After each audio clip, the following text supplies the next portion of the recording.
Okay see here, अपना next section देखो क्या है। अपना नेक्स्ट सेक्शन है सेक्शन 35D। सेक्शन 35D ले रहा हूं मैं। ओके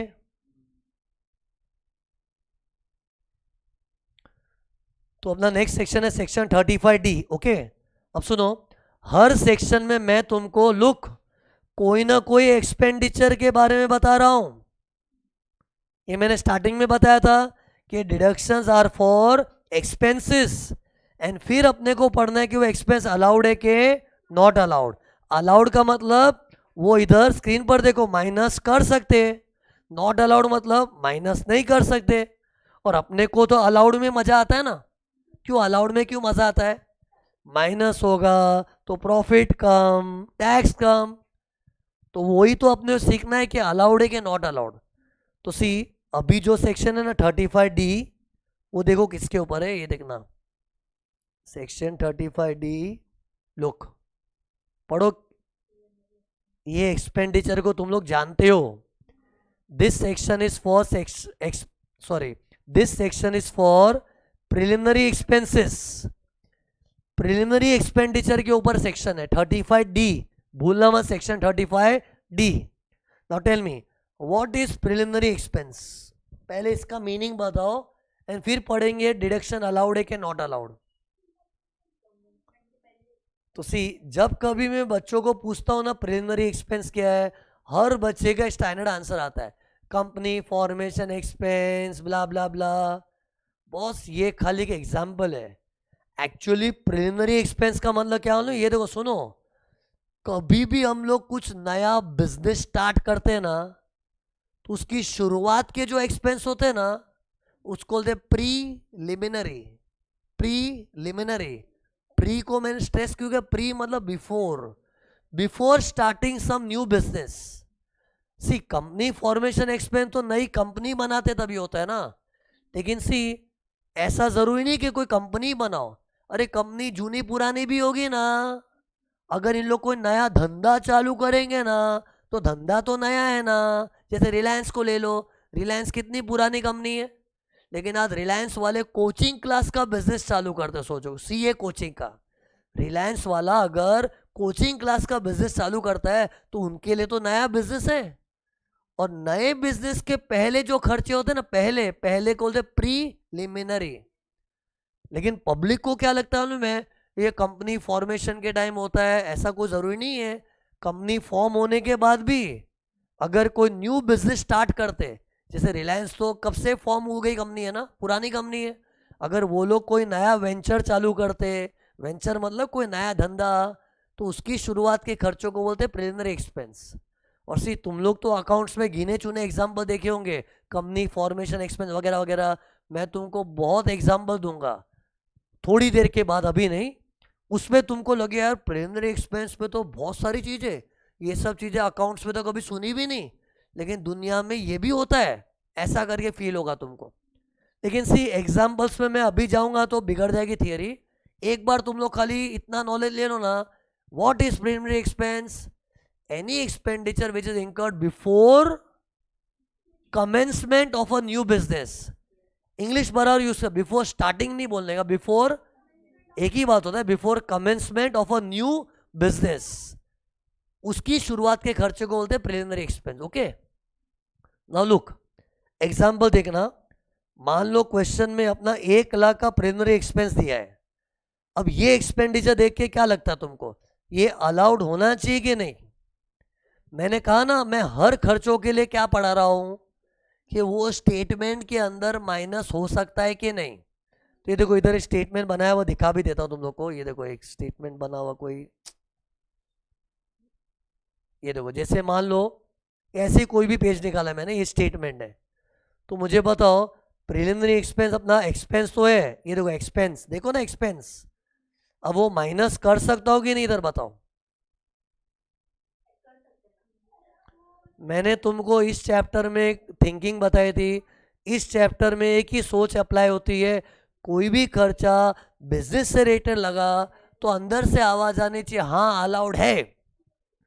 तो प्रिलिमिनरी एक्सपेंस को देख के क्या लगता है, क्या ये बिजनेस से रिलेटेड है कि फालतू है? बिजनेस से रिलेटेड है। अरे ये एक्सपेंस होता ही कब है, जब हम लोग को न्यू बिजनेस स्टार्ट करते, तो new business is a new business ना, तो it is related to business, तो since related to the business इसका डिडक्शन मिलेगा, लेकिन 5 इक्वल इंस्टॉलमेंट्स में मिलता है। कितना? 5 इक्वल इंस्टॉलमेंट्स में। 5 इंस्टॉलमेंट्स क्यों बताऊंगा, लेकिन जैसे कि अकाउंट्स में क्या करते हैं हम लोग, याद कर, अकाउंट्स में प्रिलिमिनरी एक्सपेंस को हम लोग एक बार तो बैलेंस शीट में लिख देते, फिर उसको धीरे धीरे पीएनएल अकाउंट में राइट ऑफ करते। लेकिन फर्क इतना है, अकाउंट्स में कोई 5 साल में राइट ऑफ करो ऐसा कोई रूल नहीं है, अकाउंट्स में कुछ स्टैंडर्ड रूल नहीं होता है, लेकिन इनकम टैक्स वालों ने तो रूल ही बना दिया कि इसको 5 सालों में राइट ऑफ करना है, 5 इक्वल इंस्टॉलमेंट्स। ओके, क्यों बताता हूं, अभी तुमको 5 इंस्टॉलमेंट्स का भी रीजन बताना पड़ेगा ना। तो ये देखो, पहले मेरे को कैलकुलेशन करके बताओ ना। ये देखो, मान लो अपना 1 लाख का खर्चा हुआ है, तो उसको डिवाइड बाय 5 करो। अरे डिवाइड बाय 5 क्यों, मैंने बोला उसको 5 इक्वल इंस्टॉलमेंट्स में डिडक्शन लेना है, तो डिवाइड बाय 5 कितना हो गया, 20,000। तो ये देखो स्क्रीन पर, देखो मैंने क्या करके रखा है, लुक, दिख रहा है क्या है, क्या है बताओ। ये मैंने statement of income from business बना करके 5 सालों के, अरे वही जो हम लोग स्टेटमेंट बनाते हैं ना, उसका छोटा सा रूप है, खाली तुम्हारी नजरों के सामने लेके रखा है मैंने। 1 2 3 4 5, एक सेकंड, 1 2 3 4 5, 5 साल का स्टेटमेंट है। तो टेल मी इसका इफेक्ट कैसे आएगा, डिवाइड बाय 5 कितना आया, 20,000 ना। तो हर साल मैं स्टेटमेंट में 20,000 का डिडक्शन लूंगा। ये देखो माइनस कर रहा हूं ना। अरे हम लोग इनकम फ्रॉम बिजनेस में डिडक्शन का ही तो चीज पढ़ रहे हैं अभी। अपने कौन सा टॉपिक पढ़ रहे हैं मालूम है ना, PGBP, profits and gains from business और प्रोफेशन। उसमें अभी डिडक्शंस की थियरी चल रही है, तो डिडक्शन की फीलिंग आई। कितना डिडक्ट किया, 20,000। लेकिन 20,000 कैसे है, डिवाइड बाय 5 करके, और divide by 5 is a fixed rule. लेकिन अब इसका लॉजिक क्या है, 5 साल तक क्यों। कितने लोग मुझे ये आंसर देते हैं, सर एक्चुअली ये बड़ा खर्चा होता है ना। बड़ा बड़ा कुछ नहीं है, प्रिलिमिनरी एक्सपेंस तो कई बार एकदम छोटे मोटे ही खर्चे होते हैं। ये खर्चे की साइज बड़ी है, इसलिए नहीं हमने 5 साल में उसको स्प्रेड किया है। ये खर्चा साइज वाइज छोटा ही होता है, लेकिन पता है इसको 5 साल में क्यों स्प्रेड किया, सुन लॉजिक बता रहा हूं। कभी भी हम लोग कुछ नई चीज चालू करते हैं ना, तो उसका मार्केट में असर कुछ सालों तक रहता है। जैसे ये देखो, मोबाइल जैसा प्रोडक्ट जब मार्केट में नया नया आया था, 1 साल में कॉमन नहीं हो गया था। खैर तुम लोग तो पैदा हुए तब से मोबाइल देख रहे होंगे ना, लेकिन मुझे पूछो, मेरे सामने मोबाइल जैसा चीज सामने मार्केट में फर्स्ट टाइम लॉन्च हुआ था, जब तक मोबाइल नहीं था ना, फोन पे बात करना मतलब टेंशन, बात कैसे करे। लेकिन अचानक मोबाइल जैसी चीज आ गई ना, हम लोग को तो अजूबा लगा था। अरे हम लोग वो टाइम स्टूडेंट्स थे, हम लोग को अजूबा लगा था। पहला पहला फोन आया था नोकिया का, है ना, नोकिया था, और क्या क्या फोन थे, ब्रांड भी याद नहीं, मोटरोला वगैरह। तो मोबाइल एक अजूबा लगा था। लेकिन सी वो अजूबा खाली 1 साल नहीं, 4-5 साल तक मार्केट में हवा मच गया था, ये मोबाइल जैसी चीज है, ये मोबाइल मोबाइल। 5-10 साल लगा होगा इफेक्ट उसका। आज कॉमन हो गया ना। अभी मोबाइल क्या बड़ी, मोबाइल झाड़ू वाला, रिक्शा वाला, सबके पास कोई बड़ी चीज नहीं है, लेकिन अभी कॉमन हुआ है ना, पहले साल में थोड़ी कॉमन हो गया था।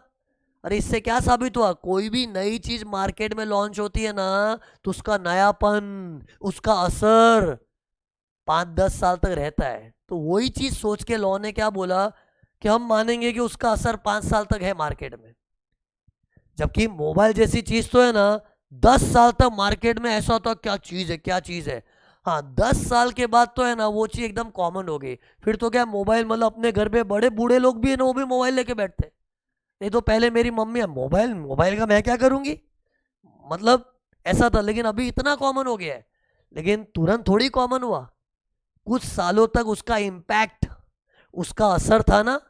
तो वही चीज सोच के तो गवर्नमेंट क्या बोली कि प्रिलिमिनरी एक्सपेंस अब कब इंकर कर दे, जब कोई नई चीज मार्केट में आती है, चाहे वो नया मोबाइल हो कि कुछ भी नई चीज हो, और कोई नई चीज मार्केट में लॉन्च होती है, तो उसका नयापन, एक साल में थोड़ी खत्म हो जाता है, उसका 5 साल असर रहता है ना। एक्चुअली से एग्जैक्ट 5 साल कोई रूल नहीं है, लेकिन गवर्नमेंट क्या अज्यूम कर रही है कि चलो 5 साल, तो वो सोच के उसका 5 साल में इफेक्ट दिया है। तो सी ये देखो स्टेटमेंट में भी है ना, लुक हर साल जब तक 20,000 दिख रहा है ना, ऐसा लग रहा है और ये कोई नई चीज आई है, नई, जैसे मोबाइल सोचो ना, ये मोबाइल क्या चीज है, वाह मोबाइल क्या चीज है। देखो 5 साल तक लोग बोलेंगे वाह वाह वाह वाह वाह। ये देखो छठे साल का देखो स्टेटमेंट कैसा है, सुना सुना। अरे 20,000 नहीं दिख रहा ना उधर, कंप्लीटली राइट ऑफ हो गया, क्योंकि वो मोबाइल भले नई चीज थी लेकिन अभी ठीक है, कॉमन है। मार्केट से भी उसका असर हट गया, स्टेटमेंट से भी उसका असर हट गया। 5 साल तक ही उसका असर था ना। अरे मैं लॉजिक बता रहा हूँ, ये 5 साल तभी तो अकाउंट्स वाले भी क्या करते, प्रिलिमिनरी एक्सपेंस को सीधा पीएनएल में नहीं चार्ज करते, क्यों अकाउंट्स वाले भी वही सोच रखते हैं यार प्रिलिमिनरी एक्सपेंस मतलब we have started some new thing, and whenever some new thing comes in the market, थोड़ा टाइम तो मार्केट में हाइप हो जाता है, और ये क्या चीज़ आई है, क्या चीज़ आई है, क्या चीज़ आई है। लेकिन कुछ समय के बाद वो नॉर्मल हो जाता है। तो कुछ समय मतलब कुछ साल होते हैं उसमें ना। लेकिन अकाउंट्स वाले तो 10 साल 8 साल कुछ भी करते, टैक्स वाले 5 साल। इन शॉर्ट 5 ईयर्स बाहर करो, 5 ईयर्स 5 ईयर्स 5 ईयर्स। क्वेश्चन में कभी भी प्रीलिमिनरी एक्सपेंस आया ना, डिवाइड बाय 5 कर दो। अब सुनो, इसकी एक लिमिट है, एक लिमिट तक ही डिडक्शन मिलता है। सुनो हिम्मत रखना, थियरी बड़ी है पहले ही बता रहा हूं। लुक लिमिट क्या है, स्क्रीन पर देख, जादू होगा कुछ। Maximum 5% of cost of project, ये क्या लिखा, सीओपी कॉस्ट ऑफ प्रोजेक्ट, इसका 5%, इससे ज्यादा प्रिलिमिनरी एक्सपेंस का डिडक्शन नहीं ले सकते। क्यों बताऊंगा, पहले मीनिंग क्या बोला समझा। 5% ऑफ कॉस्ट ऑफ प्रोजेक्ट, इससे ज्यादा प्रिलिमिनरी एक्सपेंडिचर का डिडक्शन नहीं मिलेगा। अब पता है कॉस्ट ऑफ प्रोजेक्ट क्या है, प्रोजेक्ट मतलब जो नया धंधा चालू कर रहा है तूने। सिर्फ प्रिलिमिनरी एक्सपेंस इंकर ही कब होता है, जब मैं कोई न्यू बिजनेस चालू करूं, और न्यू बिजनेस को लोग न्यू प्रोजेक्ट भी बोलते हैं, न्यू प्रोजेक्ट। जैसे फॉर एग्जांपल तुम लोग सीए बन गए, ओके, सीए बनने का तुम लोग ने सोचा मैं भी कोचिंग क्लास का धंधा चालू करता हूं, तो कोचिंग क्लास का धंधा चालू करने का तुमको मन हुआ, तो तुम्हारे लिए नया प्रोजेक्ट है। अब बताओ उसमें फिक्स्ड एसेट्स क्या लगेंगे, क्योंकि सी कॉस्ट ऑफ प्रोजेक्ट का मतलब देखो ना क्या है, कॉस्ट ऑफ प्रोजेक्ट मतलब cost of fixed assets required in the project. अरे कॉस्ट ऑफ प्रोजेक्ट का मतलब है क्या है, मतलब कॉस्ट ऑफ फिक्स्ड एसेट्स। तो कोचिंग क्लास का एग्जांपल ले लो, अपने भी लेके देखो। तुम्हें आज अगर एक कोचिंग क्लास चालू करनी है, तो तुमको धंधा चालू कर देना, फिक्स्ड एसेट क्या लगेंगे, पहले तो जगह लगेगी, 4 दीवार छत है ना, फिर बेंचेस लगेंगे, कंप्यूटर्स, कैमरा, प्रोजेक्टर वगैरह सब, ये सब लगेगा ना। तो ये जो फिक्स्ड एसेट लगेंगे ना शुरुआत में, इसी को बोलते हैं कॉस्ट ऑफ प्रोजेक्ट। तो मान लो तुम लोग ने एक नई क्लासेस चालू करने का सोचा, और तुमने हिसाब लगाया यार मेरे को 15 लाख तो आराम से घुस जाएगा मेरा उसमें, ऐसे कुछ भी एग्जांपल ले रहा हूं, मतलब 15 lakh is what cost of the fixed assets required in the project. हाँ, तो 15 लाख ऐसे ही कुछ भी अज्यूम कर रहा हूं, तो उसका 5% निकालो, निकाल 5% निकाल, जल्दी निकाल। 5% ऑफ 15 लाख, अरे 15 लाख है ना, सोचना मत कहां से आ गया, ऐसे ही कुछ भी लिया एग्जाम्पल यार। तो कितना आया, तो ये देखो मतलब मैक्सिमम 75,000 का ही डिडक्शन मिलेगा। तो सुनिए भाइयों बहनों, यही एग्जाम्पल को कंटिन्यू कीजिए, मैक्सिमम 75 ना, लेकिन सुन असेसी बोलता है नहीं भाई मेरा तो 1 लाख का खर्चा हुआ है। अरे असेसी कहता है मेरा प्रिलिमिनरी एक्सपेंस पे 1 लाख का हुआ है, लेकिन गवर्नमेंट बोलेगी दोस्त लिमिट में रहो, आपने भले 1 लाख का खर्चा किया है, लेकिन हम मैक्सिमम 75,000 ही देंगे। अरे तो 1 लाख को 75,000 से सीमित करना पड़ेगा। ये देखो ना मैं सीमित कैसे कर रहा हूं, प्लीज मेरी मदद कर ले। ये देख, ये देखो 1 लाख को कट करके मैंने 75,000 तक सीमित किया। मेरे को बता 75,000 कहां से आया, लिमिट है 5% ऑफ कॉस्ट ऑफ प्रोजेक्ट। क्योंकि गवर्नमेंट का मानना क्या मालूम है, जो भी तेरा प्रोजेक्ट का कॉस्ट है उससे 5% से ज़्यादा प्रिलिमिनरी एक्सपेंस नहीं होना चाहिए। अभी लिमिट रखने के पीछे लॉजिक क्या, 2 मिनट के बाद बताऊंगा। एक बार पहले रूल समझ लो ना, थोड़ा मैं क्यों क्या वो सब लॉजिक वाली बात करूंगा, लेकिन एक बार के लिए गवर्नमेंट की रिस्पेक्ट करो। गवर्नमेंट क्या बोलती है, जो भी तेरी प्रोजेक्ट की कॉस्ट है उसका 5%, उससे ज़्यादा प्रिलिमिनरी एक्सपेंस नहीं होना चाहिए। तो वो तो 75,000 है, तो फिर ये 1 लाख गया तेल लेने। फिर 75,000 को डिवाइड बाय कर, 75,000 डिवाइड बाय 5 कर, कितना आता है 15,000। तो ये देख, जहां मैं मस्त में 20-20 हजार माइनस करके बैठा था ना, कैंसिल हो गया। इसकी जगह मुझे सिर्फ 15,000 का ही डिडक्शन मिलेगा। सी पहले मैंने लिमिट का नॉलेज नहीं दिया था ना, अभी तो तुम लोग लिमिट से अवेयर हो। तो अब 20,000 इज रॉन्ग, इधर 15,000 होना चाहिए। ये हो गया लिमिट का इंपॉर्टेंस। सुनो, यही सब बात करनी बाकी है। अब सुनो, इधर कोई असेसी बोलेगा ये क्या दादागिरी है, मैंने 1 लाख खर्चा किया, मम्मी कसम 1 लाख खर्चा किया, लेकिन फिर भी मुझे क्या, फिर भी मुझे 75,000 ही माइनस करने मिल रहा है। ये नहीं चौल बे, ये गलत हो रहा है, भगवान देख रहा है।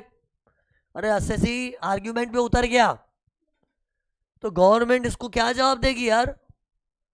अरे आज बिजनेसमैन लोग कैसे होते हैं मालूम है, 1 रुपया भी खर्च करते हैं ना, माइनस करने की इच्छा रखते हैं। मुझे ही पूछ लो, मैं भी बिजनेसमैन हूं। अरे आईपैड का पेंसिल भी ले लूंगा ना मैं, अरे ये पेंसिल भी 10-15 हजार की आती है, ये पेंसिल भी खरीदूंगा तो मेरी इच्छा क्या होगी कि मैं अपने स्टेटमेंट में ये माइनस करूं। अरे खर्चा हुआ है, वेस्ट क्यों जाने दूं, ये खर्चा माइनस करने मिलेगा मेरे स्टेटमेंट में, तो प्रॉफिट कम टैक्स बच रहा है। तो अरे बिजनेसमैन का तुम लोग फीलिंग समझो, बिजनेसमैन क्या चाहता है, मेरा खर्चा हुआ है तो माइनस करना है, माइनस करना साडा हक है, साडा हक ऐथे रख। लेकिन इधर क्या हो रहा है, साडे हक के साथ गेम हो गया। हमने 1 लाख का खर्चा किया है, फिर भी गवर्नमेंट 75,000, तो पब्लिक तो बोम बोम करेगी। तो पता है ऐसे लोग को गवर्नमेंट क्या बोलेगी, ए शांति रख शांति रख, बोम बोम करने का नहीं। ये 1 लाख का खर्चा है ना, आइडियली तुझे माइनस ही नहीं करने मिलना चाहिए। खर्चा करके हक जताओ डिडक्शन का, ये बातें कब होती है, जब तेरा धंधा चल रहा होता है। लेकिन ये प्रिलिमिनरी एक्सपेंस तूने कब इंकर किया है, बिफोर कमेंसमेंट ऑफ बिजनेस, जब तेरा धंधा था भी नहीं, उन दिनों का खर्चा है। और धंधा चालू हुआ उसके पहले का खर्चा भाड़ में गया, हम लोग बोल सकते थे। सी हम खर्चों का डिडक्शन देते, लेकिन कब, एक बार इनकम जनरेशन तो चालू कर, धंधा चालू कर, जैसे कोचिंग क्लास वाले को अलग क्लासेस चालू कर, बच्चों से फीस आनी चालू होगी, तब खर्चा माइनस कर सकता है। अरे मतलब एक रूल है, बिजनेस ऑपरेशनल होता है ना, जैसे मेरा क्लासेस अभी बंद पड़े कि ऑपरेशनल है, ऑपरेशनल है, तो मेरी क्लासेस ऑपरेशनल है ना, तो मैं एक एक खर्चा हक से माइनस करूंगा। लेकिन प्रिलिमिनरी एक्सपेंस कब इंकर हुआ था, जब धंधा चालू हुआ था, कि धंधा चालू होने के पहले का है, चालू होने के पहले का है। और पहले होने का मतलब ये उन दिनों में हमने खर्चे किए थे जब अपना बिजनेस था भी नहीं, और बिजनेस नहीं होता ना तो उन दिनों के खर्चे माइनस करना अपना हक भी नहीं है। फिर भी गवर्नमेंट क्या बोली, चलो हम फिर भी आपको डिडक्शन देंगे, लेकिन अभी उंगली दी तो हाथ मत पकड़ो, हमको जितना वाजिब लगा उतना देंगे। अब तू इसमें नाटक करेगा, नहीं मेरा तो 1 लाख हुआ था, 2 लाख हुआ था, 5 लाख हुआ था, हट, फिर जाने दे, डिडक्शन देना ही नहीं है। सी आज अगर ऐसा खर्चा होता, सुनो सुनो कैसा, धंधा चल रहा है और उसके साथ मेरा खर्चा हो रहा है, तो गवर्नमेंट उस पर लिमिट डाल ही नहीं सकती। जैसे मेरा कोचिंग क्लास का बिजनेस चल रहा है ना, तो मैं अगर अपने प्रोफेसर को बड़े बड़े अमाउंट्स भी पे करूँ ना, तो गवर्नमेंट ऐसा नहीं बोल सकती लिमिट लिमिट, क्यों लिमिट, मैंने अपने प्रोफेसर को पेमेंट किया है तो डिडक्शन लूंगा। अरे मतलब जो धंधा चल रहा होता है ना, तो खर्चे जो मैंने किए हक से माइनस करूंगा, उसमें गवर्नमेंट लिमिट का नाटक नहीं कर सकती। लेकिन इधर गवर्नमेंट नाटक क्यों कर रही है, क्यों, गवर्नमेंट को भी पता है ना ये खर्चा माइनस होने के लायक ही नहीं है। क्योंकि ये सब खर्चा बिजनेस शुरू होने के पहले का है। तो जो चीज़ माइनस होने के लायक भी नहीं है फिर भी गवर्नमेंट ने दिया। और पता है गवर्नमेंट ने भी क्यों दिया? गवर्नमेंट ने क्या सोचा, बड़े बड़े धंधे की शुरुआत में छोटे मोटे कुछ ना कुछ खर्चे हुआ करते हैं। क्या डायलॉग मारा बताओ? बड़े बड़े धंधे की शुरुआत में स्टार्टिंग में कुछ छोटे मोटे खर्चे होते तैयारी करने में, तो वी अंडरस्टैंड। तो माना कि ये खर्चा धंधा चालू होने के पहले का है, लेकिन कोई भी धंधा चालू करने के लिए कुछ शुरुआत में कोई ज़रूरी चीज़ें होती है तो हम समझ के डिडक्शन दे रहे ना। लेकिन अभी तू बोलेगा मेरा 1 लाख 2 लाख, तो सॉरी, एक लिमिट तक ही मिलेगा।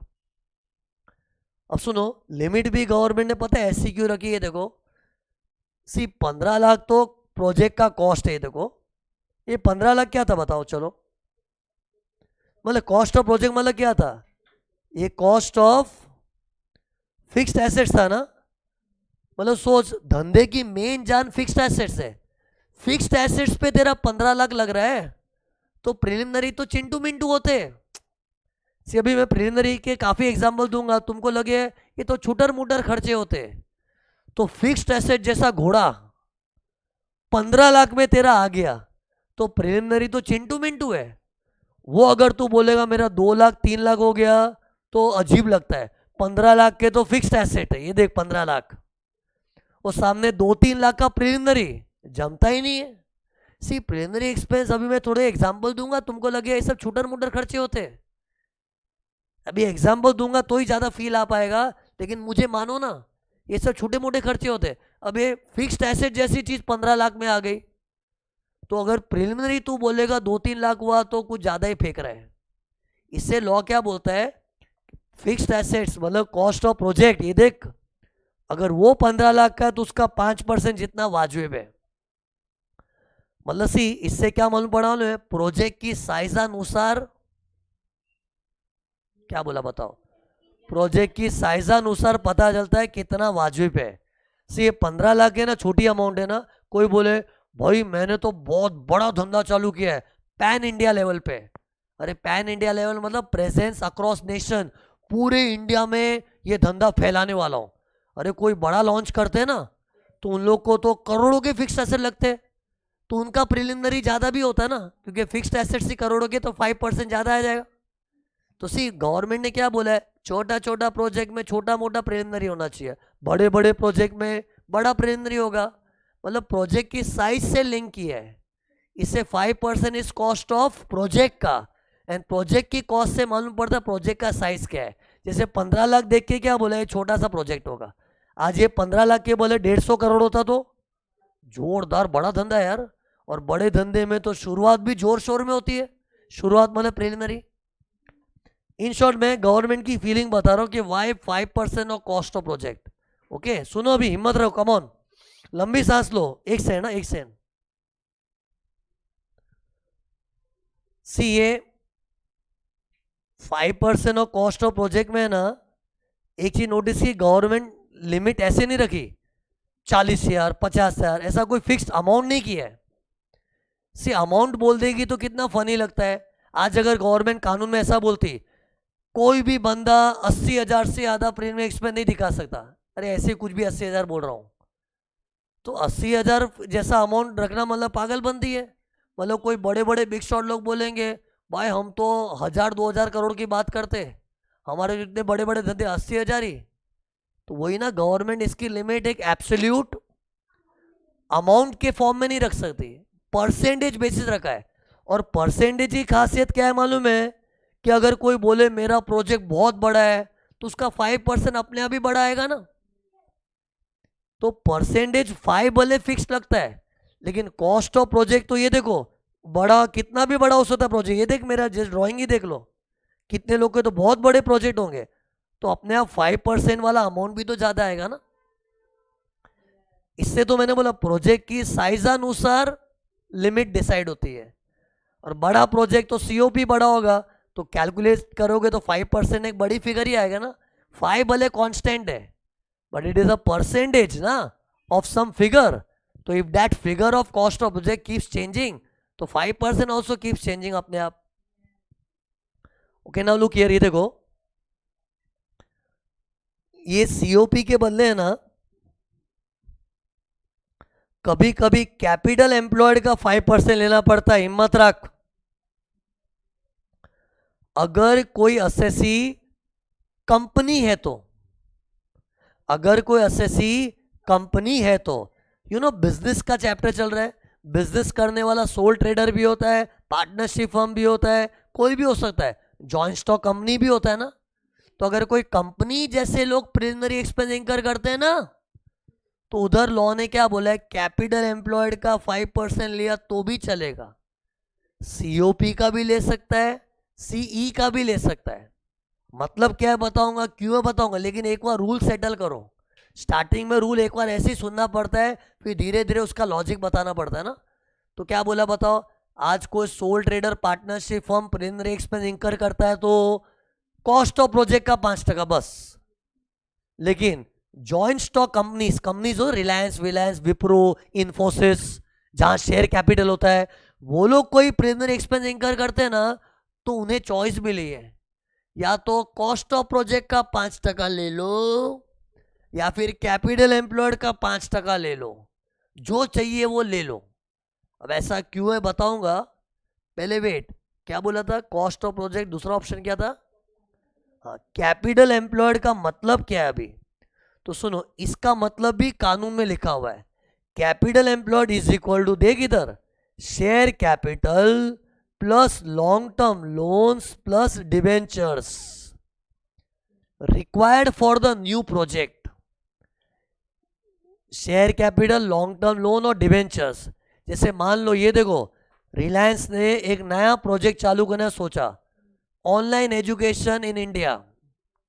अरे रिलायंस अभी तक एजुकेशन लाइन में आई नहीं है, हर जगह घुस गए इन लोग, है ना, लेकिन एजुकेशन लाइन में नहीं है। लेकिन अगर रिलायंस वाले कोचिंग एजुकेशन लाइन में अगर आ जाएंगे तो उन लोग तो जोर शोर में करेंगे। लेकिन पता है ये बड़ी बड़ी कंपनियों के नखरे क्या होते, सुनो, कोई भी नया धंधा लॉन्च करते हैं ना, मार्केट से पैसा उठाते हैं, पब्लिक इश्यू आता है, शेयर कैपिटल, डिबेंचर इश्यू करके डिबेंचर से पैसा रेस करते, लॉन्ग टर्म लोन्स।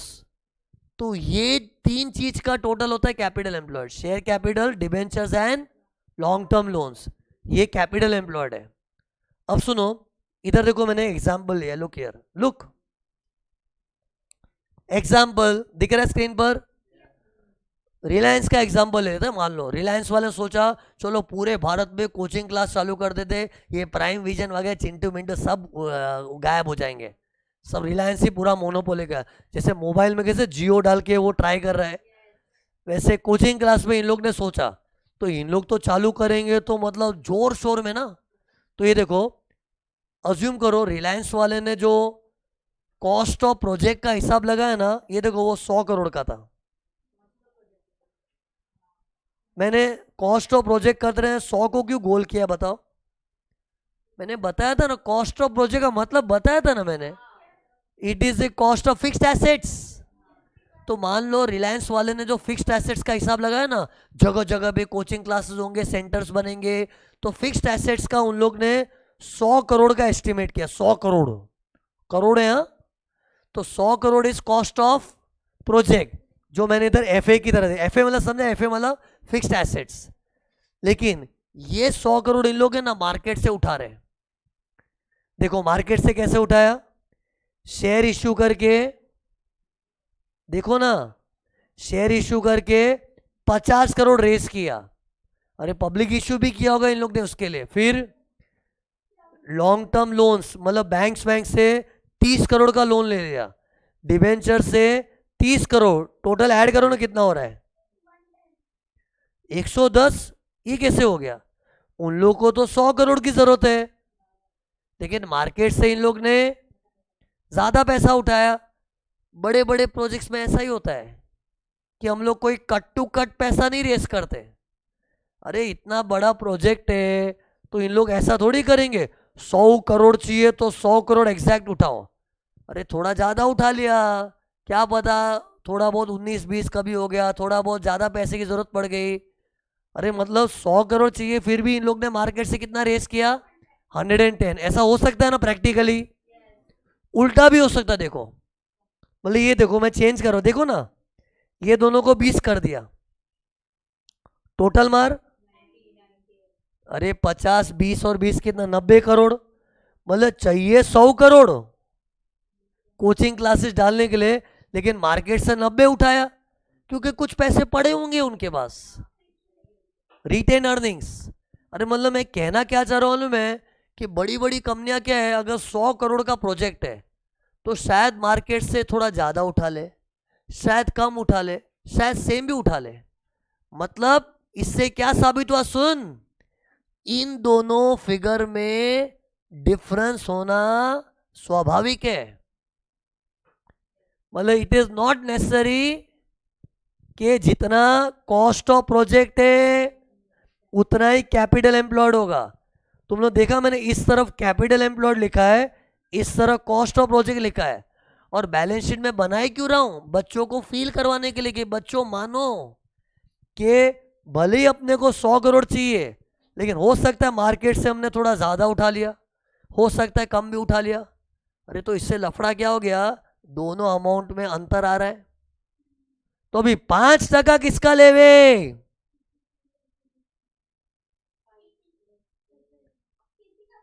एक्चुअली कानून में क्या बोला मालूम है, कंपनियों ये आपकी चॉइस है, आपको चाहिए तो कॉस्ट ऑफ प्रोजेक्ट का 5% लो, आपको चाहिए तो कैपिटल एम्प्लॉयड का 5% लो। तो मेरा यही एग्जांपल रखू ना बैलेंस शीट वाला, तो सी कॉस्ट ऑफ प्रोजेक्ट अपना 100 आ रहा है ना, और कैपिटल एम्प्लॉयड कितना आ रहा है, एक second sorry, cost of project मेरा 100 आ रहा है और कैपिटल एम्प्लॉयड मेरा कितना है, अरे ऐड करना लाइबिलिटी साइड में, 110 आ रहा है।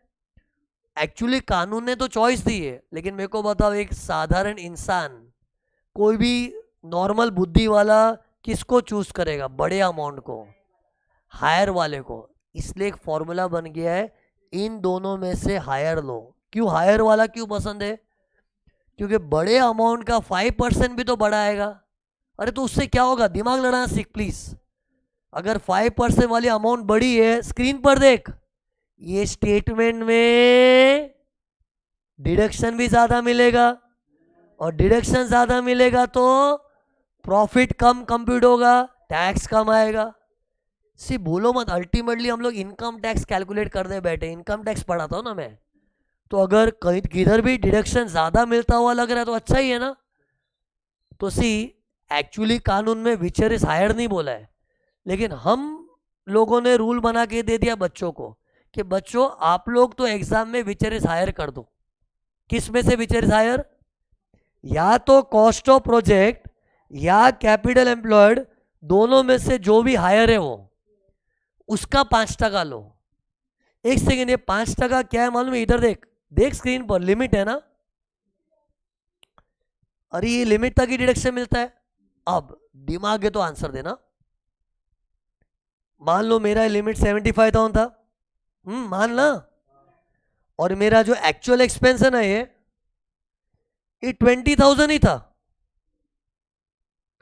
अरे मेरा प्रिलिमिनरी में एक्चुअली 20,000 का ही खर्चा हुआ है, और मैंने लिमिट निकाली तो 75,000 आ रही है।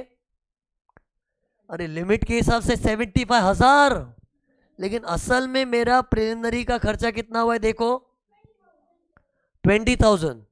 तो क्या गवर्नमेंट ऐसा बोलेगी 20,000 से क्या होता है, 75,000 ले ले, लिमिट है उतनी। सोचो कितना पागल लगेगी गवर्नमेंट। सी लिमिट का मतलब मालूम है क्या है, उससे ज्यादा नहीं हो सकता, कम हो तो कम लो। ये तो मैं हमेशा से बोलता था, लिमिट मतलब उससे ज्यादा नहीं हो सकता, कम हो तो कम ही लो, ज्यादा हो तो लिमिट में रहो। सी पहले 1 लाख था वो ज्यादा था, तो हमने बोला लिमिट में रहो, लेकिन अभी मैंने एग्जाम्पल क्या मैंने 20,000 का, तो कम हो तो कम ही लो। अरे फिर ये लिमिट को लेके नहीं बैठ जाने का। और पता है सुनो, कभी भी लिमिट होती है ना, मनी मान देख, एक फॉर्मूला बन जाता है, which ever is less. Formula बैठ रहा है, चेक कर, इधर चेक कर, या तो 75,000, और अगर मेरा एक्चुअल में खर्चा 20,000 है, तो दोनों में से विचर इज लेस क्या है बता, 20। तो 20,000 को डिवाइड बाय 5 करना पड़ेगा, भूलना मत। अरे डिवाइड बाय 5 तो करना ही है ना। लेकिन अब मेरे को बताओ, अगर मेरा 1 लाख का ही खर्चा होता तो फिर विचर इज लेस कर 75,000, तो इसको डिवाइड बाय 5। अरे ये देख स्क्रीन पर, देख बातों बातों में फॉर्मूला बन गया, देख रहे हैं स्क्रीन पर। बताओ ये फॉर्मूला कैसे डेवलप किया है, देखो मैं हाईलाइट कर रहा हूं। फॉर्मूला कैसे था, फॉर्मूला बताओ। एक तो एक्चुअल एक्सपेंस, एग्जाम्पल माइंड में इमेजिन करो ना, एक्चुअल एक्सपेंस मेरा 1 लाख था एक एग्जाम्पल में, फिर लिमिट क्या थी 75,000, जो मैंने 5% के फॉर्मूले से निकाली। तो या तो लिमिट वाली अमाउंट या एक्चुअल वाली अमाउंट, फिर ये एरो का मतलब क्या होता है, विच एवर इज लेस, फिर उसको डिवाइड बाय 5 करना चाहिए। अरे फॉर्मूला बैठ रहा है कि नहीं। तो अगर एक्चुअल वाला अमाउंट 20,000 होता तो लिमिट तो 75,000 है, तो दोनों में से छोटा 20, तो 20,000 को डिवाइड बाय 5 करूंगा। और वही एक्चुअल अमाउंट 1 लाख है और लिमिट 75 है, तो विचर इज 75, तो 75,000 को डिवाइड बाय 5, डिवाइड बाय 5 तो करना ही है, लेकिन एक्चुअल वाला या limit which ever is less. और लिमिट सुनो, ये लिमिट मैंने देखो ढंग से देखो क्या लिखा है, 5% और सीओपी ना। लिमिट के बारे में मैंने क्या बताया था, हमेशा 5% और सीओपी नहीं होता, हाँ सी वाला कॉन्सेप्ट भी होता है। लेकिन वो कैसे मालूम पड़ेगा, हम लोग जो एग्जाम में सम सॉल्व करते हैं ना, उसमें देखने का सम में जो असेसी है वो कौन है। अगर कोई इंडिविजुअल है, और एक बात बताओ सीए इंटर के सम्स में तो इंडिविजुअली आता है, कंपनी आएगा ही नहीं। लेकिन फिर भी एमसीक्यू वगैरह होते हैं ना, इन लोग कोई कंपनी जैसा सिचुएशन बना सकते हैं। मतलब कंपनी सुन के ऐसे इग्नोर मत करो।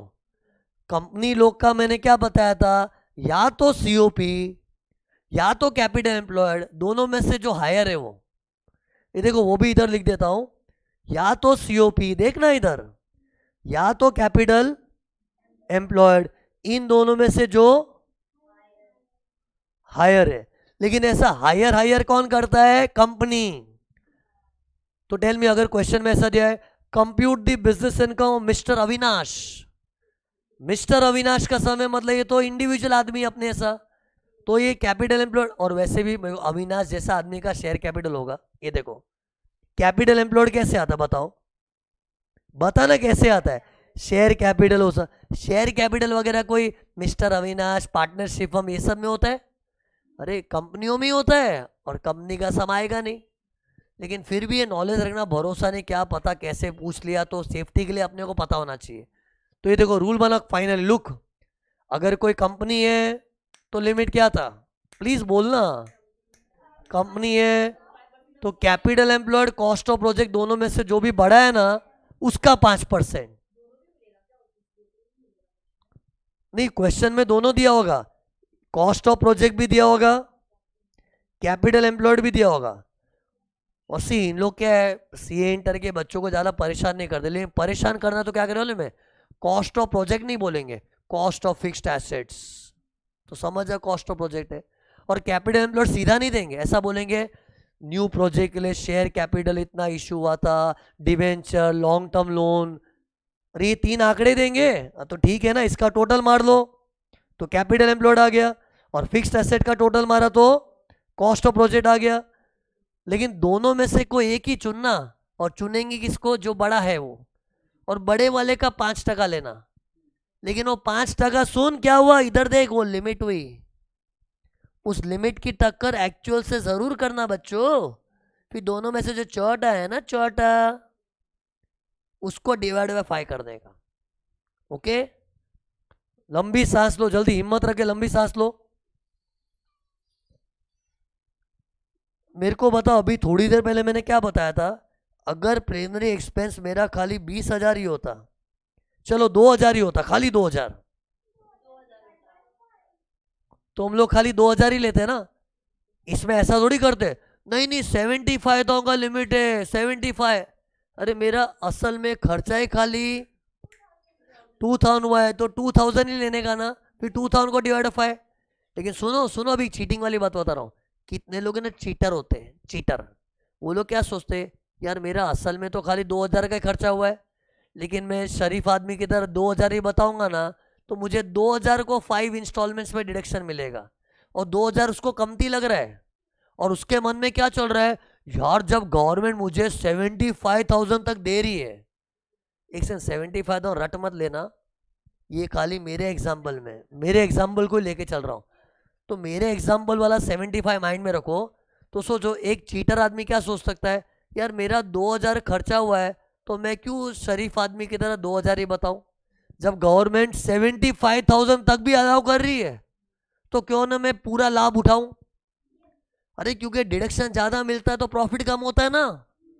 तो पता है ऐसे लोग क्या करते, एक्चुअल में 2000 का खर्चा हुआ है, फिर कुछ भी आलतू पालतू खर्चा दिखा के 75,000 तक पहुंचा जाते, अरे ताकि गवर्नमेंट की लिमिट का पूरा लाभ उठा सके। क्योंकि उसमें क्या होता है, उनमें डिडक्शन ज्यादा मिले, प्रॉफिट कम हो जाएगा ना। पहले चीटिंग समझो तो बाद में मस्त चीज बताऊंगा। चीटर आदमी क्या कर रहा है, एक्चुअली खर्चा उसका 2000 हुआ है, लेकिन वो 75,000 दिखाने के लिए क्या कर रहा है, आलतू फालतू खर्चे दिखा रहा है, बोल रहा है हमारा प्रिलिमिनरी में ये भी हुआ था, ये भी हुआ था, ये भी हुआ था, कुछ भी बता रहा है, और बता बता के 75 पे पहुंच रहा है ना। तो ऐसे लोग को लॉ ने बोला है, boss we are not a fool, listen to a rule, कि तू प्रिलिमिनरी के नाम पे ना कुछ भी बता ही नहीं सकता। हमने कुछ स्टैंडर्ड खर्चों की लिस्ट बनाई है, उन्हीं चीजों को प्रिलिमिनरी एक्सपेंस की तरह तुम दिखा सकते हो। क्या बोला कानून ने, कि तू प्रिलिमिनरी के नाम पे कुछ भी चिंटूर पिंटर कुछ भी आलतू फालतू खर्चा दिखाने का सोचेगा तो चलेगा ही नहीं। हमारा रूल एकदम स्ट्रांग है, हमने कुछ स्टैंडर्ड प्रिलिमिनरी खर्चों की लिस्ट बना के रखी है, वही खर्चा तू दिखा सकता है। मतलब असेसी का स्कोप बहुत लिमिटेड हो गया। नहीं तो सी गवर्नमेंट ऐसे बोलती ना, हाँ धंधे की शुरुआत में तुम्हारा कुछ भी खर्चा हुआ ले लो, तो इन लोग तो कुछ भी बता के 75 पे पहुंच जाएंगे ना। इससे गवर्नमेंट ने बोला तू कुछ भी दिखाएगा तो हम देखेंगे नहीं, हमारी नजरों में कुछ स्टैंडर्ड चीजें ही प्रिलिमिनरी एक्सपेंस कहलाई जाएगी। और वो पता है कौन सी, स्क्रीन पर देखो, ये इसका एक कोडवर्ड है, पफ में डरसो, पफ में डरसो। खाली इन्हीं खर्चों को प्रिलिमिनरी की तरह तुम दिखा सकते हो। मतलब पता है मेरे पास चॉइस नहीं है। मतलब जिस आदमी का वो था ना 2000 वाला एग्जाम्पल, जिसका 2000 का खर्चा हुआ है ना, अब वो जबरदस्ती का कुछ भी खर्चा नहीं बना पाएगा, और इसमें से कुछ लेगा तो ये सब तो ऑथेंटिक खर्चे हैं। ये पफे डरसों की लिस्ट बताऊंगा तुमको लगेगा ये सब तो एकदम ही जेन्यून प्रिलिमिनरी एक्सपेंस है। तो मतलब कोई फेंका फेंकी करके सोचे ना, चलना ये भी कुछ भी दिखा देता हूं, एक्चुअली पता है उसके मन में क्या चल रहा है, खर्चा खाली 2000 हुआ है, कैसे तैसे करके 75 पे पहुंच जाऊं। तो ऐसे लोग को गवर्नमेंट ने कंट्रोल किए, कैसे, by listing a standard expenditure के इन्हीं चीजों को प्रिलिमिनरी दिखाने का। अब सुनो, ये लिस्ट देख के तुमको लगेगा कि यही प्रिलिमिनरी एक्सपेंस में एक्चुअली होने लायक है। तो ये देखो एक एक करके, प्रोजेक्ट रिपोर्ट का expenditure, expenditure on project report. Project report मालूम है क्या होता है, एक एग्जांपल देखिए बताओ, सुनो। मान लो मैंने सोचा है कोई बहुत बड़ा धंधा पूरे इंडिया में चालू करना है, लेकिन पैसा नहीं है मेरे पास, 500 करोड़ का हिसाब लगा लिया है कि 500 करोड़ चाहिए मेरे को धंधा चालू करने के लिए। तो पता है कभी भी कोई धंधे का आइडिया आता है, कितने लोग हैं ना फाइनेंसर के पीछे जाते हैं। तो एग्जाम्पल लेके चलो ना, मुझे एक धंधा चालू करना है, उसमें 500 करोड़ रुपए लगेंगे, और मुझे कोई फाइनेंसर की तलाश है। तो सिंगापुर से एक आदमी है, उसने मेरे को बोला शिरीष व्यास तेरे को धंधे के लिए फाइनेंस चाहिए, तेरे पे मेरे को फुल कॉन्फिडेंस है, कितना 500 करोड़ चाहिए, मैं तेरे को फाइनेंस करूंगा। तो मुझे फाइनेंसर मिल गया। लेकिन पता है फाइनेंसर लोग भी शाणे हैं। उसने मुझे क्या बोला, देख शिरीष व्यास मेरे को तेरे पे भरोसा तो है, लेकिन तू मेरे को जरा एक आइडिया दे ना, तेरा 500 करोड़ रुपए का तू क्या क्या करेगा। इसको बोलते हैं प्रोजेक्ट रिपोर्ट। क्या बनाना पड़ेगा, प्रोजेक्ट रिपोर्ट। क्योंकि प्रोजेक्ट रिपोर्ट की बगैर है ना, वो भी फाइनेंसर बहुत शातिर है। अरे सोचना, फाइनेंसर भी अंधाधुंध 500 करोड़ थोड़ी देगा। वो मुझसे क्या एक्सपेक्ट करता है कि तू भाई जो भी धंधा कर रहा है ना वो तू जाने, लेकिन मेरे को इसकी एक रिपोर्ट बना के दे। रिपोर्ट मतलब क्या होता है, कितना पैसा कहाँ डालेगा, कितनी ब्रांचेस खोलेगा, कितनी मशीन्स लेगा, मतलब पैसे का यूटिलाइजेशन कैसे होगा, मुझे प्रॉपर रिपोर्ट चाहिए। और सुनो, ये प्रोजेक्ट रिपोर्ट है ना, एक लेमैन, मान लो मैं एक आम आदमी हूँ, तो मुझे वो रिपोर्ट बनानी नहीं आता, तो मैं सोचा अभी प्रोजेक्ट रिपोर्ट कहाँ से बनाऊँ। जब तक प्रोजेक्ट रिपोर्ट नहीं होगी वो भाई साहब मेरे को फाइनेंस नहीं करेगा। तो मैं गया किसी सीए फर्म के पास। पता है, बड़ी बड़ी सीए फर्म के नाम सुने, डेलॉइट, केपीएमजी, पीडब्ल्यूसी, ईएनवाई, ये बड़े बिग फोर्स होते हैं ना, वो लोग प्रोजेक्ट रिपोर्ट्स बनाते हैं। तो इमेजिन, खैर मैं तो खुद ही चार्टेड हूँ, लेकिन मान लो मैं एक अंगूठा छाप आदमी हूँ, तो मैं सोचूंगा हाय राम, प्रोजेक्ट रिपोर्ट क्या होती है, कैसे बनती है। तो मैं कोई बड़ी प्रोफेशनल सीए फर्म को अप्रोच करूंगा और उनको बोलूंगा सर जी मुझे प्रोजेक्ट रिपोर्ट बना के दो ना। वो फाइनेंसर फाइनेंस नहीं दे रहा है, तो वो मेरे को प्रोजेक्ट रिपोर्ट तो बन के मिलेगी, लेकिन उस पर खर्चा होगा।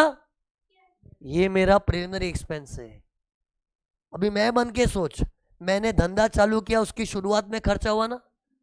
अरे मेरे धंधा चालू करने के लिए फाइनेंस चाहिए, फाइनेंसर को प्रोजेक्ट रिपोर्ट चाहिए, और प्रोजेक्ट रिपोर्ट अपन को आता नहीं, तो अपने किसी सीए फर्म से बनवा के लिए, तो अपना खर्चा हो गया। खर्चे की फीलिंग आई कि नहीं, मेरे लिए खर्चा हुआ कि नहीं। मान लो किसी बड़ी सीए फर्म से मैंने उनको पैसे देके प्रोजेक्ट रिपोर्ट बनवाई, और वो प्रोजेक्ट रिपोर्ट मान लो कितनी ज़रूरी होती है, क्योंकि जब तक वो रिपोर्ट नहीं होगी ना, वो फाइनेंसर मुझे फाइनेंस नहीं करेगा। तो ये भी खर्चे होते हैं। ये जो मैं एग्जांपल बता, रियल लाइफ में होता है ये सब। कभी भी तुमको फाइनेंसर ढूंढोगे, वो पहले प्रोजेक्ट रिपोर्ट मांगेगा, और प्रोजेक्ट रिपोर्ट लोगों को बनाने नहीं आती, तो वो लोग किसको अप्रोच करते, सीए फर्म्स को। तो वो लोग पैसा चार्ज करते, तो वो लोग की कमाई, लेकिन अपने बिजनेसमैन का तो खर्चा है ना। और ये खर्चा भी बिजनेस शुरू होने के पहले का है, प्री प्रीलिमिनरी एक्सपेंस हो गया है। फिर एक और चीज होती है, फीजिबिलिटी रिपोर्ट। फीजिबिलिटी रिपोर्ट मतलब क्या है मालूम है, इस रिपोर्ट से पता चलेगा कि मैं जो धंधा चालू करने सोच रहा हूं ना, वो प्रॉफिटेबल होगा कि नहीं। इधर पूरा फाइनेंशियल मैनेजमेंट का नॉलेज यूज होता है, एनपीवी, आईआरआर। अरे फिजिबिलिटी रिपोर्ट मतलब ऐसी रिपोर्ट होती है जिससे पूरा नेट प्रेजेंट वैल्यू कैलकुलेट होता है, पे बैक पीरियड, आईआरआर, सुने हैं ये सब टर्म्स फाइनेंशियल मैनेजमेंट में। तो सी, आज तुम लोग को भी एफएम में पढ़ाया गया है कि अगर कोई प्रोजेक्ट का एनपीवी पॉजिटिव आता है, तो मतलब प्रोजेक्ट इज फाइनेंशियली वायबल, मतलब प्रोजेक्ट करने लायक है। इंग्लिश से बोलते इट इज फिजिबल, करने लायक है। लेकिन अगर मालूम पड़ा ले इस प्रोजेक्ट में इतना घुस जाएगा, लेकिन आने वाले दिनों में जो कैश फ्लो है उसका प्रेजेंट वैल्यू निकालते ना हम लोग, प्रेजेंट वैल्यू कैश फ्लो, वो कुछ खास नहीं आएगा, इसमें तो प्रोजेक्ट में पैसा डाल के मतलब ही नहीं है, तो बोलते हैं प्रोजेक्ट इज नॉट फिजिबल। तो ऐसी रिपोर्ट भी बनानी पड़ती है। और ये रिपोर्ट पता है बिजनेसमैन अंगूठा चाबी उसको नहीं आता है, वो चार्टेड को बोलता है। और चार्टेड ने अपने जीवन में एफएम इतना घिस घिस के पढ़ा है ना, एफएम, कि वो फिजिबिलिटी रिपोर्ट चुटकी में बना देगा, लेकिन वो पैसा मांगेगा, तो बिजनेसमैन का खर्चा हो गया। अरे मैं क्या पढ़ा क्या रहा हूं मैं, प्रिलिमिनरी एक्सपेंस किस तरह के गवर्नमेंट गिनती है, एलिजिबल कौन से। नहीं तो सी प्रिलिमिनरी के नाम पे तो कुछ भी बोलोगे।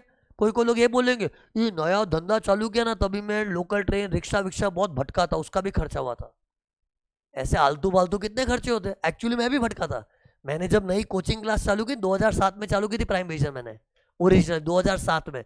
तो 2007 में क्लास चालू की थी ना, 7 दिसंबर 2007। उसके पहले यहाँ वहाँ बहुत भटका था जगह देखने के लिए, कोई जगह मिले, कोई जगह मिले, कोई जगह मिले। फिर बाद में बोरीली में रतन बिल्डिंग में जगह मिली थी, तो भटकने का खर्चा लगा था ना। ऐसे तो वो भी प्रिलिमिनरी है, लेकिन ऐसे फालतू फालतू खर्चे गवर्नमेंट ही गिनती है। गवर्नमेंट को खाली पफ में डरसों में ही बिलीफ है, क्योंकि वो एकदम जरूरी खर्चे होते हैं। तो बताओ क्या क्या होगा, जल्दी बोल, हिम्मत रख के, फास्ट खत्म करना है मेरे को। P for project report, feasibility report, ये सब रिपोर्ट्स ना अक्सर लोग चार्टेड अकाउंटेंट से बनवाते हैं, तो उसके लिए बिजनेसमैन का खर्चा होता है, वो प्रिलिमिनरी एक्सपेंस हो गया। फिर फिजिबिलिटी के बाद मार्केट सर्वे, मार्केट सर्वे भी करवाना पड़ता है। जैसे मैंने सोचा ये प्रोडक्ट मैं मार्केट में लॉन्च कर रहा हूं, लेकिन मुझे डर लग रहा है कहीं मेरा प्रोडक्ट पिट गया तो, मेरा प्रोडक्ट फ्लॉप गया तो। इससे क्या, ये प्रोडक्ट को मैं लॉन्च करने के पहले मार्केट में सर्वे करूंगा, क्या इस तरह का प्रोडक्ट लोग पसंद करेंगे कि नहीं। और अगर मुझे कॉन्फिडेंस आ गया हाँ यार लोग ऐसा प्रोडक्ट पसंद करेंगे, तब मुझे कॉन्फिडेंस आएगा, तब जाके मैं लॉन्च करूंगा ना। तो मार्केट में सर्वे करने का भी खर्चा होता है। और फील करो ये सब खर्चे हो कब रहे हैं?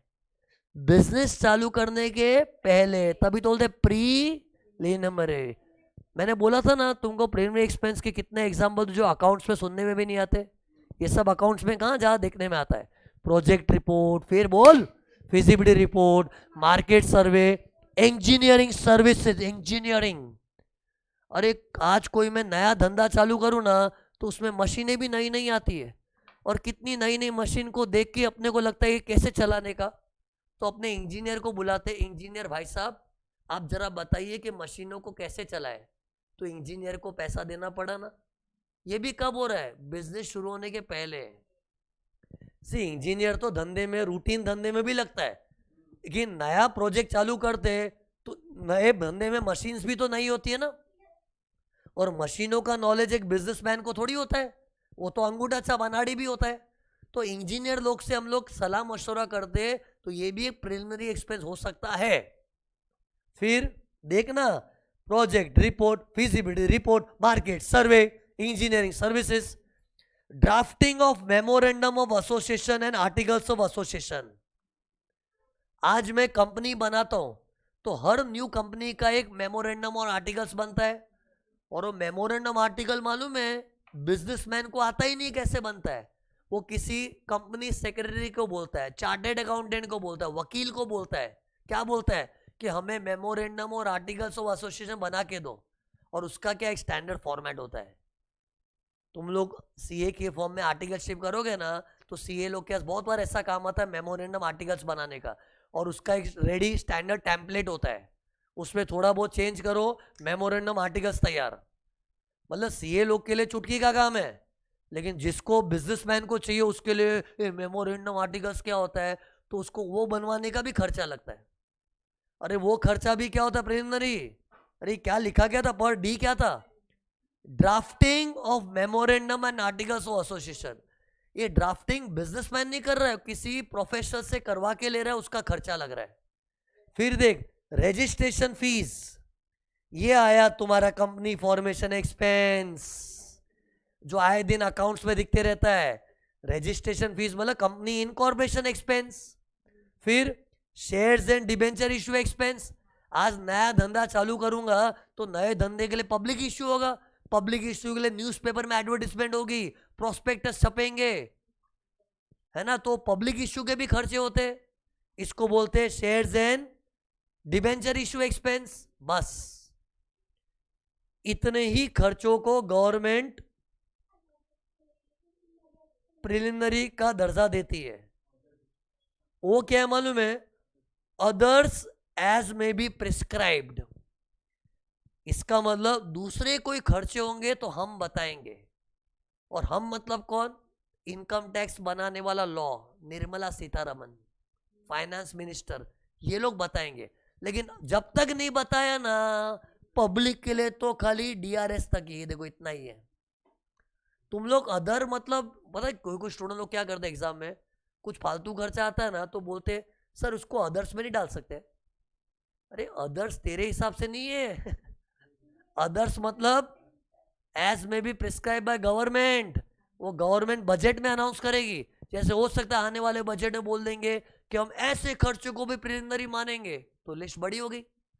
लेकिन अदर हमारे हाथ में नहीं है, तुम लोग को तो पता है क्या करना चाहिए। देखना इधर पफ में और डीआरएस, इसके अलावा कोई भी खर्चा दिखाना इग्नोर इट। मतलब अपने को खाली पफ में 150 वाले खर्चे गिनने।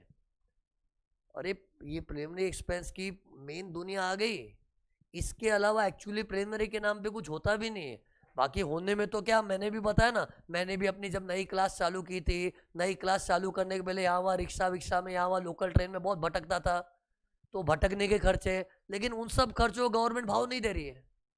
जो अत्यंत आवश्यक है ना, आवश्यक चीजें क्या है बताओ? Project report, feasibility report, market सर्वे, याद कर लेना, engineering service, drafting of memorandum articles of association, registration fees, shares and debenture issue expense, बस यही जरूरत है। और अदर्स तो गवर्नमेंट बताएगी। ये देखो फाइनली देखो थियरी का क्रक्स ये निकला। लुक ये देख, ये देख मैंने थोड़ी देर पहले फॉर्मूला दिया था बच्चों, अब देखो मैं पूरी थियरी को कैसे समझ रहा हूं, प्लीज देख इधर। पफ में 150 का जो टोटल होता है ना, वो होता है एक्चुअल एक्सपेंस। ऐसे इमेजिन कर क्वेश्चन में प्रोजेक्ट रिपोर्ट ये सब के खर्चे दिए हुए, तो कैसे सॉल्व करोगे बताओ। पहले P F M E D R S O ये सब को टोटल मारोगे तो क्या आ जाएगा, एक्चुअल एक्सपेंस। फिर बोल क्या करोगे, बोल उसको लिमिट से कंपेयर करोगे। लिमिट कैसे आएगी, नॉर्मली सीओपी का 5%, अगर कंपनी का सम हुआ तो, या सीओपी या कैपिटल एम्प्लॉयड जो हायर है उसका 5%। फिर लिमिट और एक्चुअल में से विच एवर इज लोअर करेंगे, फिर उसको डिवाइडेड बाय 5 करेंगे, फिर वो डिवाइड बाय 5 करके जो फिगर है उसका क्या करेंगे, उसको ये स्टेटमेंट में माइनस करेंगे। ये देखो स्टेटमेंट्स बनते हैं ना अपना, अरे पूरा लिंक बना दिया मैंने। तो सी ये एक्चुअल एक्सपेंस का मतलब एक्चुअल आलतू फालतू नहीं, परफेक्ट 150 वाला एक्चुअल एक्सपेंस, वो कंपेयर विद द लिमिट। तो इधर देखो मैं ऐसा सीन क्रिएट कर देता हूं, तुम लोग को ये नोट्स में देख के अच्छा विजुअल इफेक्ट आ जाएगा। ये देखो ये सब को जमा करते तब जाके आता है वो एक्चुअल एक्सपेंस, फिर उसे कंपेयर करना चाहिए लिमिट के साथ, एंड फिर वो तो बताया था ना विच इज दैट डिवाइडेड 5 करना चाहिए। ओके फिर सुनो लास्ट चीज, फिर मैं जा रहा हूं। ये डिडक्शन सिर्फ इंडियन कंपनीज को मिलता है, या फिर अगर कंपनी नहीं है तो देसी बॉय चाहिए, रेसिडेंट। तो सी पहले बताओ धंधा कौन कौन करता है, soul trader, partnership firm, Hindu undivided family भी बिजनेस करती है, कंपनीज भी बिजनेस करती है। तो सी अगर कंपनी है तो वो इंडियन चाहिए, और कंपनी नहीं है मेरे जैसा कोई बिजनेस कर रहा है, पार्टनरशिप फर्म है, इंडिविजुअल्स वगैरह, तो रेसिडेंट होना चाहिए। इससे तो मैंने पहले क्या बोला था, कंपनी है तो इंडियन, अदरवाइज देसी बॉयज। देसी बॉयज मतलब रेसिडेंट, पार्टनरशिप फर्म भी रेसिडेंट होने चाहिए। अरे पार्टनरशिप फर्म जैसे इंडिविजुअल लोग में होता है ना रेसिडेंशियल स्टेटस 182 डेज के हिसाब से, वैसे पार्टनरशिप फर्म का भी रेसिडेंट नॉन रेसिडेंट का स्टेटस होता है। लेकिन वो सीए इंटर में ज़्यादा पूछते नहीं है, सीए इंटर में अपने जैसे लोग होते हैं ना उसका 182 डेज से डिसाइड करने वाला ही सम आता है, लेकिन हर एंटिटी का रेसिडेंशियल स्टेटस होता है। अरे तो सुनो रूल क्या था कि कंपनी है तो इंडियन चाहिए और कंपनी नहीं है तो रेसिडेंट चाहिए, तो ही डिडक्शन मिलेगा। तो पता है इसमें पता है आर्ग्यू क्या करना चाहिए, मतलब ये गलत है। आज अगर सुनो आर्ग्यूमेंट सुन, बाद में आंसर भी दूंगा मैं। सर अगर कोई फॉरेन की कंपनी, आप बोल रहे हो ना इंडियन कंपनी, मतलब फॉरेन की कंपनी अगर इंडिया में कोई नया धंधा चालू करे, तो उनका अगर कोई पफ में 150 जैसा खर्चा हो तो उनको डिडक्शन नहीं है, ये गलत है सर। फॉरेन कंपनी को भी बुरा लग रहा है। फॉरेन कंपनी क्या बोलेगी, हम भारत देश में धंधा करके प्रॉफिट कमाते हैं तो भारत सरकार हमको 40% टैक्स मारती है। तुम लोग को मालूम है एक बात, फॉरेन कंपनीज इंडिया से प्रॉफिट कमाती है ना 40% टैक्स रेट है, मैंने पढ़ाया था टैक्स कैलकुलेशन चैप्टर में। तो पता है फॉरेन कंपनी को खराब क्या लग रहा है, वाह हम लोग इंडिया में धंधा करते तो प्रॉफिट में 40% टैक्स मारते हो, लेकिन धंधा चालू करने के पहले जो प्री लिमिनरी में पफ में 150 होता है वो सब खर्चों का हमें डिडक्शन ही नहीं। ये नहीं चौल भी गलत है, ऐसा फॉरेन कंपनी रिवोल्ट कर रही है। तो पता है भारत सरकार जवाब क्या देगी, ये फॉरेन कंपनी शांति रख, तेरे को नहीं देने का, जा तेरे को जो करना है कर ले, नहीं देने का है। ये खर्चा है ना हक वाला नहीं है। ये प्रिलिमिनरी एक्सपेंस आपने कब इंकर किए थे, धंधा चालू होने के पहले, और धंधा चालू होने के पहले जो खर्चा होता है ना वो माइनस करना साडा हक ही नहीं है। चलो आज कोई हक का खर्चा हो ना तो गवर्नमेंट ऐसा डिस्क्रिमिनेशन नहीं कर सकती कि भारत की कंपनी को देंगे फॉरेन की कंपनी को नहीं देंगे, इसको देंगे उसको नहीं देंगे, ऐसा डिस्क्रिमिनेशन नहीं कर सकती अगर वो हक का खर्चा होता तो। लेकिन प्रिलिमिनरी एक्सपेंस बच्चों तुम लोग भी एक्सेप्ट करो ये हक का डिडक्शन नहीं है। क्यों हक वाला क्यों नहीं है?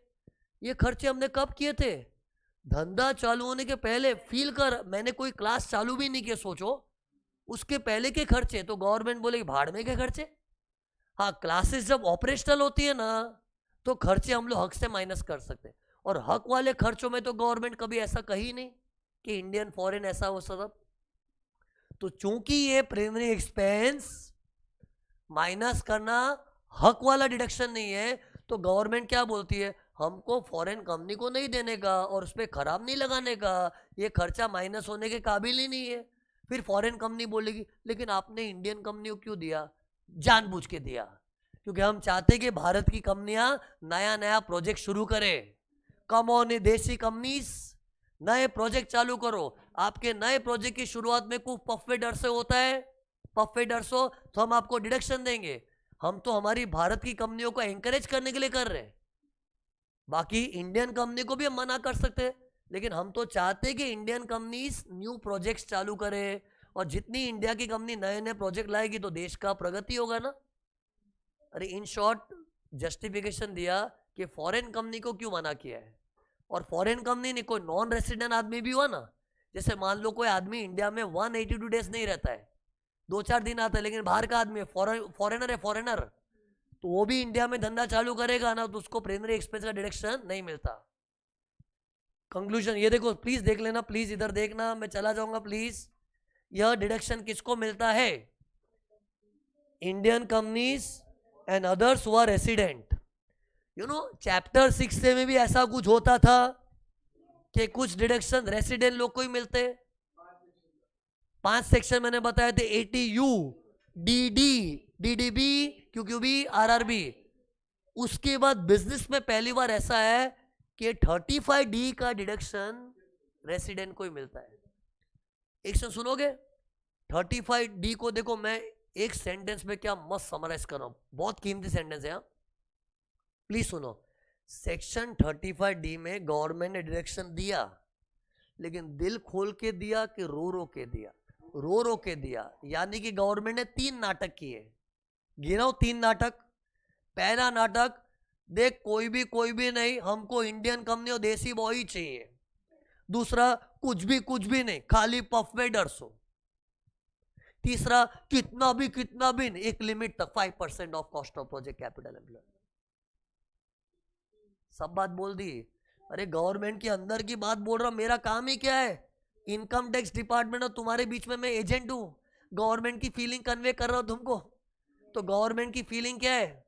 गवर्नमेंट ने 3 चीज बोली है 35D में। पहली बात क्या बोली? एक तो देखो कोई आलतू फालतू लोग नहीं, इंडियन कंपनी देसी बॉय है तो आजा। देसी बॉय मतलब रेसिडेंट्स, हाँ, इंडियन कंपनी और देसी बॉय ही चाहिए। दूसरा, कुछ भी नहीं, ओनली पफ में डर सो। तीसरा नाटक, कितना भी नहीं, maximum 5% of cost of project के हिसाब से। तो ये 3 ही चीज को समेट के एक सेक्शन बन गया ना। तो फाइनली पता है, क्वेश्चन पॉइंट से बताओ ना, सम में सबसे पहले क्या चेक करोगे? कंपनी का सम तो आएगा नहीं, टेंशन मत लो। कोई मिस्टर राकेश, सुरेश, अविनाश जैसा कोई सम आएगा ना, चेक करना वो रेसिडेंट है ना, बस। सुनो क्या क्या पहले वो चेक करना। फिर क्या करोगे? पफवे डरसो का टोटल मार दो, और टोटल करके क्या आ जाएगा? Actual expense. फिर क्या करोगे बताओ? क्वेश्चन में कॉस्ट ऑफ प्रोजेक्ट दिया होगा, देंगे इन लोग, बोल रहा हूं ना, ट्रस्ट भी देंगे, उसका 5% निकाल लेना तो लिमिट आ जाएगी। फिर विचर इज छोटा, फिर डिवाइड बाय 5, फिर वो वाला अमाउंट क्या होगा जल्दी बता। इधर देखो वो वाला अमाउंट किधर गया, इधर माइनस हो जाएगा, देखो ऐसे डिडक्शन की तरह आएगा अंडर सेक्शन 35D। और ये 5 साल तक डिडक्शन मिलेगा। सी डिवाइड बाय 5 करके जो आंसर है ना, मान लो 15,000 आया तो 15,000 इस साल में मिलेगा, अगले साल भी, दूसरे तीसरे साल भी, ऐसे 5 साल तक डिडक्शन लगातार चलते रहेगा। ओके, तो फाइनली सेक्शन 35D खत्म हुआ। Okay, revise and come, please revise and come.